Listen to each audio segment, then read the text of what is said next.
Minnasan, konnichiwa. Hello everyone. So, today I will tell you the 10 terminologies that you need to know if you plan to work as a caregiver or care worker in Japan. Okay, let's start. So, the first one is shisetsu. Shisetsu means care facility. Okay, this is where you will work. So, for me, it's just like a hospital. Why? Because there are many people inside that care facility. Just like in the hospital, there is a nurse, doctor, food nutritionist, people who's doing the laundry, cooking, and etc. So it's like that. So basically, you are not the one who will do the laundry. The second one is koreisha. So actually, this is a medical term. So koreisha means old people or elderly. Okay, that's koreisha. Next is tai-on. Okay, tai-on.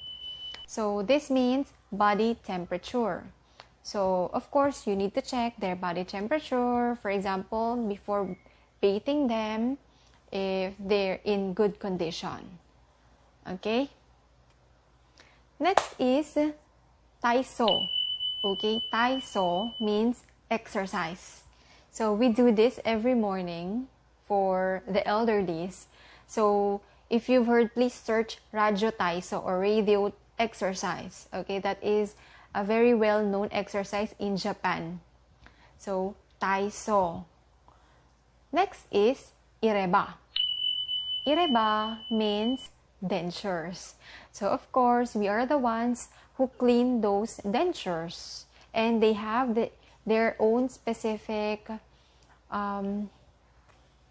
case in where they will put or you will put their dentures inside once you clean it. Okay, so that is called ireba. Next is tesuri. Tesuri means handrails. Okay, so there are lots of handrails inside the facility. So in the hallway, in their bedrooms, in the comfort rooms, that is for the wellness or well-being of the old people or elderlies. The next one is sue. Sue is cane. Okay, so please remember that. Sue, cane. But of course, some of the people or some of them don't use it because they're already using a wheelchair. Okay, so some can walk slightly and others cannot really walk. Alright, so next is omutsu kokan.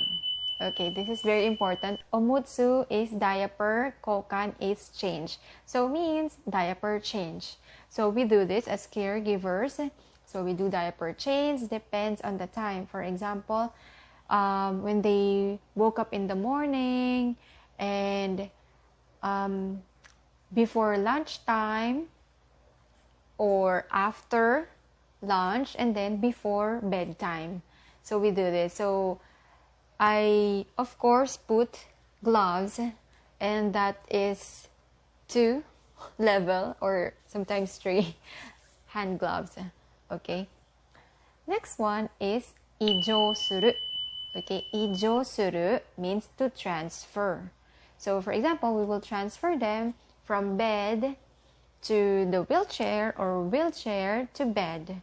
Or for example, from wheelchair to chair, which is the one that they used inside the bathroom.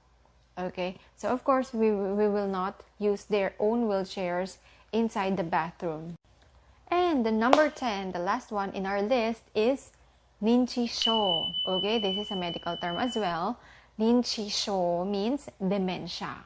Of course, there are lots of elderlies that already have this ninchisho, this dementia. So let's be careful and let's attend to their needs since they have dementia already. So that's it, Minnasan, for the 10 terminologies. So I hope you memorize this. This will be very helpful for you once you are in Japan. And of course, you will be studying this as well if you have a book that they will be lending you, or they will allow you to use for you to memorize the terms as a caregiver in Japan. Yeah, that's all, Minnasan. If you want more videos like this, please just type it in the comment below, and please don't forget to like this video and share this to your friends. じゃあね、皆さん、またね。